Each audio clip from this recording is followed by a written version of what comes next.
luz do sol, que eu não consigo tirar, não tem espaço, né? Direito constitucional do INSS. Estudo. Direitos constitucionais para o INSS. Eu preciso isolar para leis aqui. Direitos e deveres fundamentais.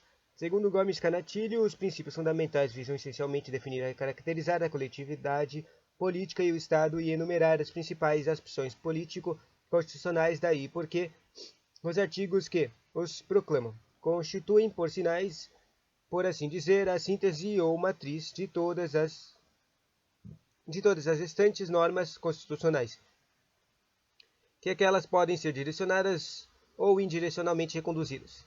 Não entendi. Nossa Constituição Federal consagrou no artigo 5 os direitos e deveres individuais e coletivos, conferindo ampla proteção desde que todos são iguais perante a lei, sem distribuição de qualquer natureza, até o garantindo-se aos brasileiros e aos estrangeiros residentes do país a inviolabilidade do direito à vida, a liberdade, a igualdade, a segurança e a propriedade. Esse abrangente título se exibe a melindre do disciplinamento e equilíbrio entre os direitos individuais e os coletivos sociais, tanto quanto as necessidades de seu rigoroso disciplinamento, constituindo-se na pedra angular nas relações Estado-indivíduo. São os direitos fundamentais que o Pacto Social estabelece e obriga a observância por quem exercer o poder a Constituição Federal, de classificação em diferentes capítulos conforme sua natureza. José Afonso da Silva observa que a classificação que decorre do nosso direito constitucional é aquele que os agrupa com base no critério de seu conteúdo, que ao mesmo tempo que se refere à natureza de seu bem protegido e do objeto da tutela. De acordo com o critério, teremos a direitos que fundamentalmente do homem indivíduo, que são aqueles que reconhecem a autonomia dos particulares, garantindo a iniciativa e a independência dos indivíduos diante dos demais membros da sociedade política e do próprio Estado, e por isso são reconhecidos como direitos individuais, como é de tradição do direito constitucional brasileiro. E ainda por liberdades civis e liberdades de autonomia, que apareceu na França. E o segundo é os direitos fundamentais do homem, membro de uma coletividade, do povo, né? Que a Constituição adotou com os direitos coletivos no artigo 5, que nas edições anteriores desta obra denominamos liberdade de expressão coletiva entre os indivíduos. Tem um terceiro, que é os direitos fundamentais do homem social, que constituem os direitos assegurados, tipo voto, né? Ao homem de suas relações sociais e culturais. Artigo 6. Depois tem o direito fundamental do homem nacional, que são os que têm o conteúdo de objeto definido na nacionalidade e suas faculdades, né? Nacionalidade e naturalizado. Depois tem os direitos fundamentais dos homens cidadão, que são os direitos políticos. Acho que esse aqui é o voto, né? Então aqueles direitos sociais e culturais é aquele direito do trabalho, né? Artigo 14, chamados também de direitos democráticos ou direitos de participação política e ainda inadequadamente liberdades políticas ou liberdade de participação, pois estas constituem apenas aspectos de direitos políticos. Merda! Confira-se que, a parte da consagração da igualdade como princípio fundamental na vida democrática, nossa Constituição definiu os direitos básicos das pessoas, que é o direito à vida, à liberdade, à igualdade, à segurança e à propriedade. Assim, todas as pessoas devem ser tratadas com a igualdade pela lei e é chamada a igualdade jurídica das pessoas.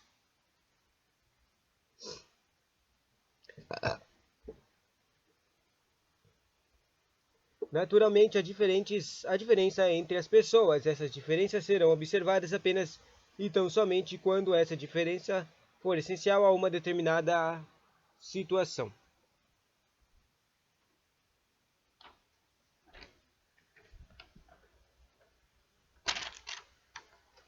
Próxima página. Assim, por exemplo, num concurso para prover um cargo de médico do IAMSP,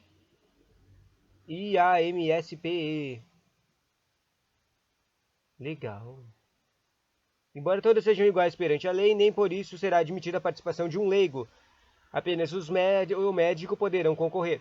E entre os médicos haverá absoluta igualdade de tratamento. Não poderá ser escolhido um porque é filho do fulano, ou tem ascendência nobre, ou porque é branco ou judeu. Pelo princípio da igualdade, é obrigatório o trabalho igual de pessoas iguais. Pessoas em condições desiguais terão observadas essa desigualdade. Claro que essa desigualdade não poderá advir da natureza. Por exemplo, cor, filiação ou sexo. A Constituição garante a todos os brasileiros que residem aqui ou fora do país, e a todos os estrangeiros, estes desde que residam aqui no Brasil, que a vida deles será sempre protegida. Os órgãos públicos deverão fazer todo o empenho para proteger a vida de todos, tal qual a liberdade, a igualdade, a segurança e a propriedade. Dessa forma, sempre que estivermos com qualquer desses nossos bens sob qualquer tipo de risco, poderemos não apenas pedir, mas exigir dos poderes constituídos que nos tutelem contra qualquer ameaça ao mal concretizado e a restabeleçam nosso direito. Próximo conteúdo: direitos e deveres coletivos. Não dá para ver nada. Como vimos nessa Constituição, garante aos brasileiros e aos estrangeiros residentes do país a inviolabilidade do direito à vida, liberdade, a igualdade, a segurança e a propriedade. 5 caras: vida, liberdade, igualdade, segurança e propriedade. Daí observa um conteúdo extra aqui. Observa o mestre Pinto Ferreira que a garantia da inviolabilidade ainda se estende aos estrangeiros residentes no país, conforme se verifica no texto constitucional vigente, mas tal garantia ainda se amplia aos estrangeiros não residentes no Brasil, pois a Declaração dos Direitos possui caráter universal. O sentido de expressão estrangeiro residente deve ser interpretado para significar que a validade e a fruição legal dos direitos fundamentais se exercem dentro do território brasileiro. Nesse sentido, opinam Cláudio Pacheco e José Celso de Mello, filho. Assim sendo, os estrangeiros não residentes no Brasil possuem igualmente acesso a ações como mandato de segurança e demais remédios processuais. E destaca ainda consagrado jurista que a proteção do regime jurídico das liberdades públicas alcançam também as pessoas jurídicas, já que também estas têm direito à existência, à segurança, à propriedade e à proteção tributária e aos remédios constitucionais. Vejamos como o artigo 5 da Constituição Federal proclama tais direitos fundamentais. Daí eu vou ler aqui até o direito à liberdade. Então eu vou ler o direito à vida. E só, né? Eu achei que ia ter mais. Mas só, direito à vida. O direito à vida. A vida humana, que é um objeto direto assegurado no artigo 5, caput integra-se de elementos materiais, físicos e psíquicos e imateriais, que são espirituais, e observa o mestre José Afonso da Silva. Isso significa que o direito à vida compreende desde o direito da existência até o direito à integridade física, o direito também da integridade moral e outros conexos também consagrados nos incisos do artigo 5. Mental, corpo, mente, espírito. Mental, corpo, mente, espírito. Direito à integridade física e moral está no artigo X, L e X, que eu acho que significa X é menos 10, L 50, 49. É assegurado aos presos respeito à integridade física e moral. Bater em preso ou sujeitá-lo a castigo físico ou humilhações, sem dúvida, não é apenas uma covardia, como um abuso psicótico de bestas. Ou hão de ser respeitados os infelizes criminosos que, pelos crimes cometidos, responderão pagando o castigo previsto em lei. Se acham que a lei é branda, que lutem para mudar a lei. Branda? Sabia que o pior castigo de todos do universo para o ser humano é a falta de liberdade?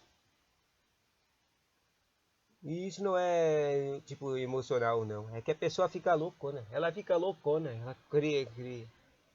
A mente de um ser humano não consegue viver sozinha. E falta de liberdade, né? E ela fica totalmente louca. Quanto mais tempo ela ficar sozinha, mais a chance dela ficar se matar. Esse tipo de coisa, né? Artigo 3, quer dizer, 3 do 5. Nem vou falar mais os números, que saco. Ninguém será submetido à tortura nem a tratamento desumano ou degradante. A tortura é o serviço, é a serviço. Tortura física ou a inflição de um sofrimento psicológico. Tortura moral, sua hediondez resulta da óbvia circunstância de que o torturador é um covarde que se vale de uma situação de força prevalente para submeter a vítima à sua psicopatia. Torturadores, fardados ou não, mereciam a morte se houvesse pena de morte no Brasil, pois são indignos e inferiores à sua própria covardia. Na mesma esteira de prevalência covarde é o abuso de quem, valendo de um poder circunstancial, impõe a um semelhante um tratamento indigno à sua condição de ser humano. Nem os animais não se admite a inflação de sofrimento, seja no plano material, seja no plano moral degradante. Anota o mestre Afonso da Silva. A Constituição empresta muita importância à moral como valor ético-social da pessoa e da família, que se impõe ao respeito dos meios de comunicação social. Realçou o valor da moral individual e tornando-o a bem indenizável. Legal. 221. A produção e programação das emissoras de rádio e televisão atenderão aos seguintes princípios. Interessante. Que fala aqui. Tipo, nos outros conteúdos que eu leio, nunca comentam do artículo de televisão quando fala dos direitos. Então, normalmente eles só tem, tipo, eles falam, colocam... É mó simples. Tipo, eles colocam o inciso, né? Inciso do treco. E daí eles colocam um comentáriozinho, né, embaixo, que nem tá meio aqui. Mas aqui eles separaram nos trecos, do direito à vida, dos direitos à liberdade e outras coisas. Daí, olha o que está escrito lá nos trecos que os rádios e televisões têm que fazer. Eles têm que respeitar os valores éticos e sociais da pessoa e da família. Né? Essa coisa que está sendo abusada no mundo, né? Artigo 5. É assegurado o direito à resposta proporcional ao agravo, além da indenização por dano material, moral ou imagem. Muitas vezes pessoas valendo-se da liberdade de pensamento e manifestações de seu pensamento veiculam ofensas à nossa honra e à nossa dignidade, maculando nosso nome e nossa fama. A Constituição assegura a todos que, nesses casos, a nós será garantido o direito de resposta. Assim, se alguém usou a televisão para dizer alguma coisa que nos prejudicou moralmente, poderemos exigir que aquele mesmo canal de televisão, no mesmo programa e horário, conceda-nos a oportunidade de respondermos à ofensa. Claro que, sendo um programa de 15 minutos, a ofensa durou apenas 2 minutos, teremos tempo aproximado de 2 minutos e não os 15 para a resposta. O fato de respondermos à ofensa nada tem a ver com o nosso direito de indenização. Se uma pessoa ofendeu nossa honra e dessa ofensa resultou nos prejuízo material, moral ou a imagem, podemos processá-la para obrigá-la a nos indenizar. 5. São invioláveis a intimidade da vida privada, a honra e a imagem de pessoas, assegurando o direito da indenização de dano material ou moral decorrente de sua violação. Já vimos que a Constituição nos protege a vida, a segurança, a liberdade e a propriedade, mas não é só. Este inciso nos dá especialíssima proteção à nossa intimidade. A individualidade das pessoas é plena em sua intimidade, ou seja, em seu mundo particular em que se entregam as suas virtudes e defeitos que só pertencem a si mesmas. Nossa convivência social pertence a todos, mas nossa individualidade, nosso íntimo só interessa a nós mesmos. O indivíduo seria um autônomo desprovido de própria personalidade caso sua intimidade fosse escaneada a todos. A coletividade só interessa a nossa vida social. Por isso é que a Constituição protege rigorosamente a nossa intimidade e a nossa vida particular, que é a privada. Já a honra e a imagem são valores refletidos de convivência social e com o respeito indispensável à segurança, a confiança e a estrutura da individualidade. Essas violações poderão gerar indenização caso resultem em dano material e prejuízo em valores de dinheiro, ou mesmo moral. Agora é a Constituição que garante a reparação de danos. A luz ainda está na meio da cara, né? O problema é que eu não consigo ler quando a luz não está aqui na cara, né? Outro sim. O mestre José Afonso da Silva de novo questiona: se a integridade física é um direito individual, surge a questão de saber se é lícito ao indivíduo alienar membros dos órgãos ou órgãos do seu corpo. A questão da licitude de alienação está submetida à norma constitucional explícita, que é o artigo 99, súmula 4, que diz: a lei disporá sobre as condições e os requisitos que facilitam a remoção de órgãos, tecidos e substâncias humanas para fins de transplante, pesquisa e tratamento, bem como a coleta e processamento de transfusão de sangue e seus derivados, sendo vedado todo tipo de comercialização. A Constituição quer acabar com os tabus e preconceitos de ignorância. Às vezes a saúde dos vivos depende de algum morto. Morto é coisa, não é gente. Tudo o que for possível fazer para salvar uma vida deve ser feito, mesmo que esse esforço dependa de um cadáver. Não raro o cego precisa de córnea do morto para voltar a enxergar. Outras vezes o coração do morto baterá em substituição ao coração doente de um vivo, ou um pulmão, etc. Nesse particular, a nova Constituição é avançada e determina que isso seja devidamente disciplinado na lei, até que se respeitem os sentimentos da legisladores parentes defuntos. Mas deixa claro que a lei deverá facilitar, ou seja, evitará embaraços e só estabelecerá limites inevitáveis. Antigamente, tirar órgãos era exceção e doravante a regra será a retirada e só excepcionalmente haverá embaraços.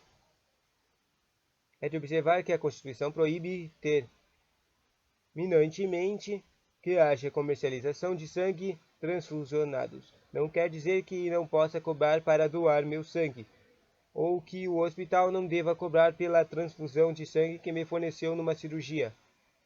A Constituição apenas proíbe que haja empresas, ou mesmo o hospital atuando nesta área, comprando e vendendo sangue com seu interesse lucrativo.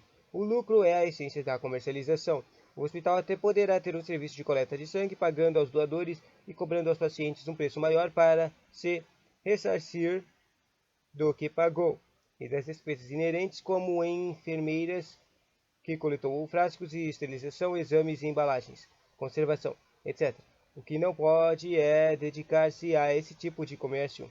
A proibição de todo tipo de comercialização abrange também aos órgãos, tecidos e substâncias humanas, e é proibido ter uma lojinha para vender rins, fígados e corações. É muito louco esse teco aqui, né? Tchau.